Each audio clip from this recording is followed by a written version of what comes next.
Hey, what's up guys? Thank you guys so much for all the views and likes in my previous video. I appreciate it so much that I've decided to release another impromptu video. So to add on the additional details on how to navigate the Brelshaza prep that I didn't mention in my previous video. So these are going to be the topics I'm going to be going over today, and as always, check out the description below for the timestamps. So number 1, you should have already started resting your Chaos Dungeon and your Guardian Raids starting today on Friday the 9th. If you have too much rested and you actually have maybe 1 or 2 additional rests that you can't use, then here is a way on how you can fix your rest bonus for either of these 2 dailies. So in your stronghold, you can actually send out special missions dispatch for your Guardian Raids and your Chaos Dungeons. What this does is that it will use one of your entry for either of those 2 dailies, and if you do both, then it'll use up both of them. So you just gotta do the math and correctly time how much additional missions you need to send out in order to not over accumulate your rest bonus. For something like my sorceress, what I'm gonna do is say I do the runs today, use up both of them, tomorrow use up both of them, and then I'll have 1 rest bonus left starting Sunday. So Sunday I'll get 2,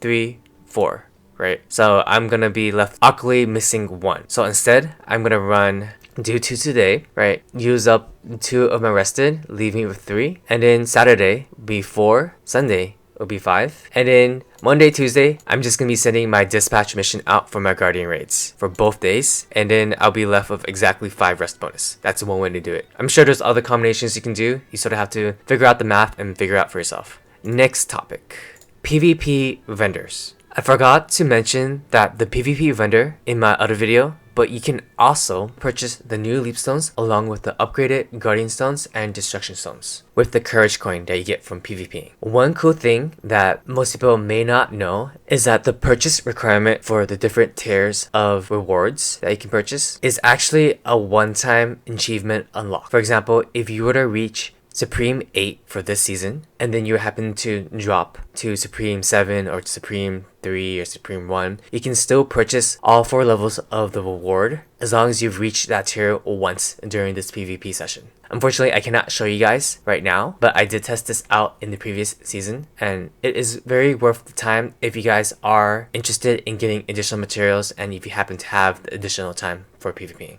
And this exchange is very well known for honor shards. This is probably the best way to get additional honor shards if you have the additional time. If you guys do happen to do PvP for the courage tokens for the additional honing rewards, then make sure to do the Una's task weekly for Proving Grounds. This actually gives you the most leap stones aside from the boss rush. So very worth your time if you guys have the time to do it. So moving on to number 3, Pirate Coin Exchange and Guild Quests. So there is a pirate coin exchange that is outside of every major city, and you can exchange for additional honing materials with your pirate coins. Once the patch is released, they will have the new destruction and guardian stones that are unbounded for you to exchange. You can actually choose to sell them if you choose to do so. I'll show you guys this right now. So I purchased 1 unit of the guardian stones, and this is tradable. And while you guys are at it, don't forget that you can purchase additional honor shard pouches through the pirate coin exchange once a week for each of your characters. And if you guys are lacking in pirate coins, you guys don't have to do the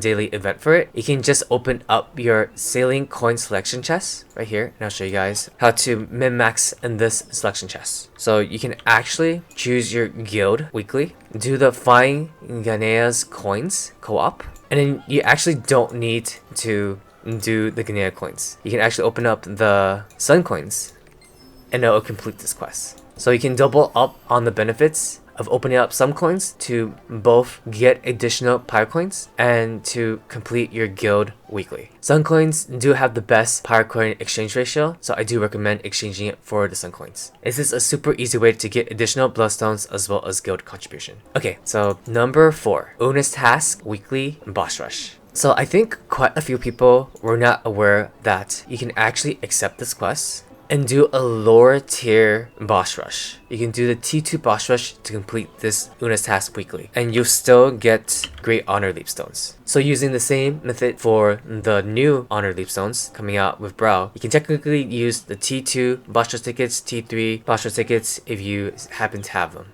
Okay, number 5. Should you push your 1475 characters to 1490 just to sell the materials and profit off of the new Chaos Dungeon? So that is a question that I've been asking myself, as I still have 2 characters that are 1475. I know I'm a scrub compared to all the elite gamers out there. No, I'm just kidding. I have the gold for it, as you guys are aware, but I'm choosing to invest in my gold in other materials instead in order to flip them and then sell them and then potentially push these to 1490. So I get to benefit both off of the flip itself as well as the 1490 Chaos Dungeon potentially if I choose to push them. So I've recorded a couple of Chaos runs this week for the 1475 Chaos Dungeon. I'm gonna tally up all of the materials that I received, and then I'm gonna do the same thing for the 1490 Chaos Dungeon. And then I'm going to compare the value of the drops between the 2 dungeons based off of the current market value for NA West on the first week of release. And I'll let you guys know the results, as well as how long it will take to recuperate the amount of gold costs it will take to push a 1475 to a 1490 based off of the value of the honing material from the new Chaos Dungeon for the first few weeks. And finally, if you guys found this video to be helpful, then do consider hitting that like button and subscribe. But anyways, that's it for me, boys, and I'll catch you guys in the next video.